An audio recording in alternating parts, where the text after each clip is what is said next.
نحمده ونصلي ونسلم على رسوله الكريم اما بعد فاعوذ بالله من الشيطان الرجيم بسم الله الرحمن الرحيم يعتذرون إليكم إذا رجعتم إليهم قل لا تعتذروا لن نؤمن لكم۔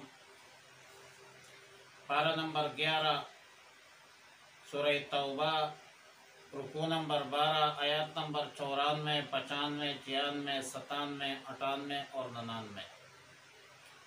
یعتذرون الیکم، عذر پیش کریں گے وہ لوگ آپ کے پاس، اذا رجعتم الیہم، جب آپ ان کی طرف واپس ہوں گے، قل لا تعتذروا، آپ فرما دیجئے کہ عذر پیش نہ کرو، لن نؤمن لکم،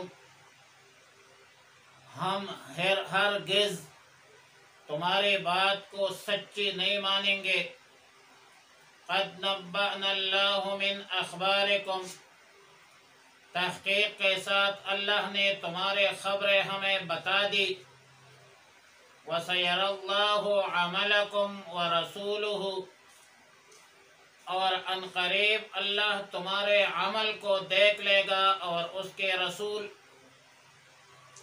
ثم تردون الى عالم الغیب والشہادت، پھر تم کو لوٹایا جائے گا اس ذات کی طرف جو چھپی ہوئی اور ظاہری باتوں کو جانتا ہے، فَيُنَبِّئُكُم بِمَا كُنتُمْ تَعْمَلُونَ، پھر تمہیں باخبر فرمائے گا ان کاموں کے بارے میں جو تم کرتے تھے، سَيَحْلِفُونَ بِاللَّهِ لَكُمْ، ان قریب وہ تمہارے لیے اللہ کے قسمیں کھائیں گے تمہارے سامنے، اذن قلبتم لتعرضوا عنہم، تاکہ تم ان سے درگزر کرو، فاعرضوا عنہم، پس ان سے روگردانی کرو، اعراض کرو، انہم رجس، بے شک وہ ناپاک ہے، وَمَأْوَاهُمْ جَهَنَّمُ، اور ان کا ٹھکانہ جہنم ہے، بِمَا كَانُوا يَكْسِبُونَ، بدلہ ہے ان کاموں کا جو وہ کرتے ہیں، يَحْلِفُونَ لَكُمْ لِتَرْضَوْا عَنْهُمْ، وہ تمہارے سامنے قسمیں کھائیں گے تاکہ تم ان سے راضی ہو جاؤ، فَإِن تَرْضَوْا عَنْهُمْ، پس اگر تم ان سے راضی ہو جاؤ، فَإِنَّ اللَّهَ لَا يَرْضَى عَنِ الْقَوْمِ الْفَاسِقِينَ، تو تحقیق کے ساتھ اللہ راضی نہیں ہوگا نافرمان لوگوں سے، الْأَعْرَابُ أَشَدُّ كُفْرًا وَنِفَاقًا، اعراب دیہاتی لوگ کفر اور نفاق میں بہت سخت ہے، وَأَجْدَرُ، اور لائق ہے، اللہ یعلم حدود ما انزل اللہ علی رسولہ، کہ اللہ نے اپنے رسول پر جو احکام نازل فرمائے ہیں ان سے واقف نہیں ہے، واللہ علیم حکیم، اور اللہ جاننے والا حکمت والا ہے، ومن الاعراب من يتخذ ما ينفق مغرما، اور دیہاتیوں میں بعض لوگ ایسے ہیں جو اپنے خرچ کرنے کو تاوان سمجھتے ہیں، وَيَتَرَبَّصُ بِكُمُ الدَّوَائِرَ، اور تمہارے مصیبتوں کے آنے کے منتظر رہتے ہیں، دائرۃ السوء، ان پر بری گردش، واللہ سمیع علیم، اور اللہ سننے والا اور جاننے والا ہے، ومن الاعراب من یؤمن باللہ والیوم الآخر، اور دیہاتیوں میں بعض لوگ وہ ہے جو ایمان رکھتے ہیں اللہ پر اور یوم آخرت پر، وَيَتَّخِذُ مَا يُنْفِقُ قُرْبَاتٍ عِنْدَ اللَّهِ وَصَلَوَاتِ الرَّسُولِ، اور جو کچھ خرچ کرتے ہیں اسے اللہ کے قربت کا اور رسول اللہ کے دعاؤں کا ذریعہ بناتے ہیں۔ الا انہا قربۃ لہم، خبردار یہ ان کے لیے قربت کا سبب ہے۔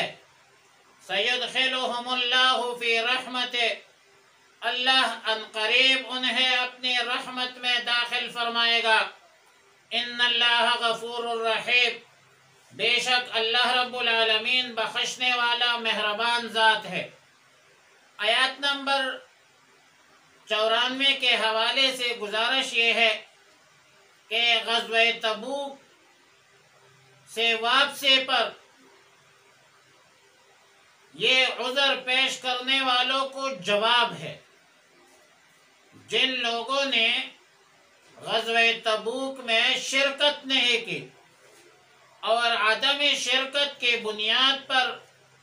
عذر پیش کرنا چاہتے تھے تو اللہ نے پہلے ہی خبردار کیا اور پہلے ہی خبر دی کہ یا رسول اللہ صلی اللہ علیہ وسلم، آپ کے واپسی پر یہ لوگ عذر پیش کریں گے۔ یعتذرون الیکم، تو آپ فرما دیجئے کہ لا تعتذروا، عذر پیش مت کرو، ہم تمہاری بات نہیں مانیں گے۔ اللہ تعالی نے آپ کے بارے میں پہلے خبر دی ہے اور آئندہ بھی تمہاری کارگزاری کے حوالے سے دیکھ لا فسیر اللہ عملکم، تمہاری حقیقت واضح ہو چکی ہے، تمہاری منافقت روز روشن کی طرح عیاں ہو چکی ہے، اور یہ تمہارے منافقت کا عیاں ہونا دنیا میں تمہارے لیے ذلت ہے، عذاب ہے۔ آخرت میں جب تم اللہ کی طرف لوٹ جاؤ گے، اس ذات کی طرف جو تمہارے چھپی ہوئی باتوں کو، تمہارے ظاہری باتوں کو اللہ خوب جانتا ہے، قیامت کے دن تمہاری حاضری ہوگی اور اللہ تمہارے بدعمالی سے تمہیں باخبر کرے گا، تمہارے سارے اعمال ظاہر ہو جائیں گے اور پھر تمہیں جہنم میں ڈالیں گے۔ آیت نمبر 95 میں مسلمانوں کو خطاب ہے کہ جب آپ لوگ سفر سے واپس ہو جائے تو یہ لوگ تمہارے پاس آئیں گے، تمہارے سامنے قسمیں کھائیں گے، قسمیں اٹھائیں گے تاکہ تم ان بدبختوں سے عفو اور درگزر کا معاملہ کرو، لیکن مسلمانوں تم ان سے روگردانی کرو، تم ان سے اعراض کرو، کیونکہ یہ رجسن، یہ ناپاک لوگ ہیں، ان کے عقائد بھی گندے ہیں، ان کے اعمال بھی گندے ہیں، ان منافقین کا انجام برا ہوگا، ان بدبختوں کا ٹھکانہ دوزخ ہے، اور دوزخ اسی لیے ٹھکانہ ہوگا کہ دنیا میں ان کے اعمال دوزخیوں کی ہے، جہنمیوں کے اعمال ہے۔ بدترین منافقت کی بنیاد پر ان بدبختوں کا دنیا میں بھی تباہ ہونا یقینی ہے اور آخرت میں تباہی بربادی بھی یقینی ہے۔ آیت نمبر 96 میں فرمایا کہ یہ منافقین تمہیں راضی کرنے کے واسطے قسمیں کھائیں گے، لیکن آپ لوگ ان سے راضی نہ ہو، اور اگر آپ لوگ راضی بھی ہو جائے تو تمہاری رضامندی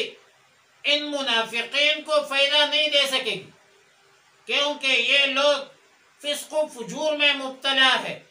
اور اللہ تعالیٰ ان منافقین سے ناراض نہیں ہو، اللہ تعالیٰ ان منافقین سے راضی نہیں ہوں گے۔ معالم التنزیل لکھتے ہیں کہ یہ آیات جد ابن قیس اور معتب ابن کثیر کے بارے میں نازل ہے اور ان کے ساتھیوں کے بارے میں نازل ہے۔ یہ کل 80 آدمی تھے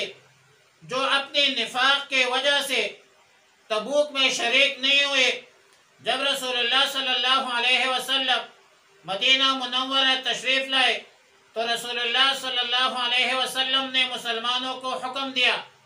کہ ان منافقین کے ساتھ نشست و برخاست چھوڑ دو، اٹھنا بیٹھنا چھوڑ دو، اور ان بدبختوں کے ساتھ گفت و شنید بھی نہ کرو۔ آیت نمبر 97 میں اعراب میں سخت نفاق اور مخلص مسلمانوں کا تذکرہ ہے۔ اعراب اس میں جمع ہے، یہ جمع نہیں ہے، اور یہ دیہاتی باشندوں کے لیے استعمال ہوتی ہے۔ اور اگر اعراب کا مفرد بنانا ہو تو پھر آپ کہیں گے اعرابی کہیں گے، جیسا کہ انصار کے مفرد انصاری آتا ہے۔ تو اس لحاظ سے اعراب اور انصار یہ وہ الفاظ ہے جو اس میں جمع ہے، اور اس کے مفرد بنانے کے لیے آپ کو یا آخر میں لگانا پڑے گا، جیسا انصار سے انصاری اور اعراب سے اعرابی۔ دیہاتی علم کے ماحول سے دور ہونے کی وجہ سے کفر نفاق میں سخت ہوتے ہیں۔ دیہاتیوں کو اللہ کے احکام کا علم نہیں ہوتا، مرکز علم و عمل سے دور ہونے کی وجہ سے دیہاتیوں کے کفر بھی سخت ہوتے ہیں، جہالت میں بھی سب سے آگے ہوتے ہیں۔ اور صاحب روح المعانی علامہ آلوسی رحمہ اللہ الباری جلد 4 صفحہ نمبر 11 میں لکھتے ہیں: اشد کفرا و نفاقا من اہل الحضر الکفار والمنافقین لتوحشهم وقساوت قلوبهم وعدم مخالطتهم اہل الحکمہ۔ دیہاتیوں میں عموماً سخت مزاجی ہوتے ہیں، وہ مزاج کے سخت ہوتے ہیں۔ اور سنن ابو داود میں باب فی اتباع الصید میں ایک باب ہے، امام ابو داود نے منعقد کی ہے، اور اس میں روایت ہے کہ رسول اللہ صلی اللہ علیہ وسلم نے فرمایا: من سکن البادیۃ جفا ومن اتبع الصید غفلا ومن اتی السلطان افتتنا۔ جو شخص دیہات میں رہا وہ سخت مزاج ہوگا، جو شخص شکار کے پیچھے لگ گیا وہ غافل ہوگا، اور جو شخص ارباب اقتدار کے پاس آتا جاتا رہا تو وہ فتنے میں پڑ جائے گا۔ اور پھر دیہاتی علمی مراکز سے دور ہونے کی وجہ سے عمل سے بھی اعمال صالحہ سے بھی محروم ہوتے ہیں۔ بہرحال آیت نمبر 98 میں دیہاتیوں کا ایک قسم ذکر کیا کہ ایک قسم دیہاتیوں میں یہ ہے جو جہاد وغیرہ میں اللہ کے راستے میں خرچ کرتے وقت وہ تاوان اور جرمانہ سمجھتے ہیں۔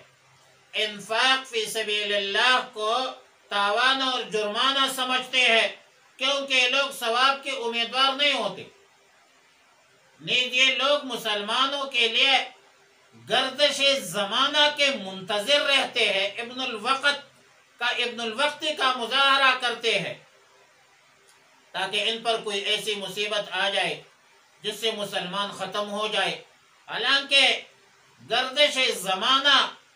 ان منافقین پر پڑی ہے۔ زمانے کی گردش، آفات اور بلیات منافقین پر پڑی ہے، جس سے منافقین بالکل تس نس ہو گئے، ختم ہو گئے، اور اسلام غالب آئے گا۔ غالب آیا بھی ہے اور بھی غالب آئے گا۔ ان منافقین کے ارزوئے خاک میں مل جائے گی۔ واللہ سمیع علیم، اللہ سننے والا اور جاننے والا ہے۔ آیت نمبر 99 میں فرمایا کہ دیہاتیوں میں بعض لوگ ایسے بھی ہیں جو اللہ پر ایمان رکھتے ہیں، آخرت پر ایمان رکھتے ہیں، جو کچھ خرچ کرتے ہیں وہ اللہ کے قربت کا ذریعہ سمجھتے ہیں۔ ان لوگوں کا مقصد اجر و ثواب کا حصول ہے، اللہ کو راضی کرنا مقصود ہے،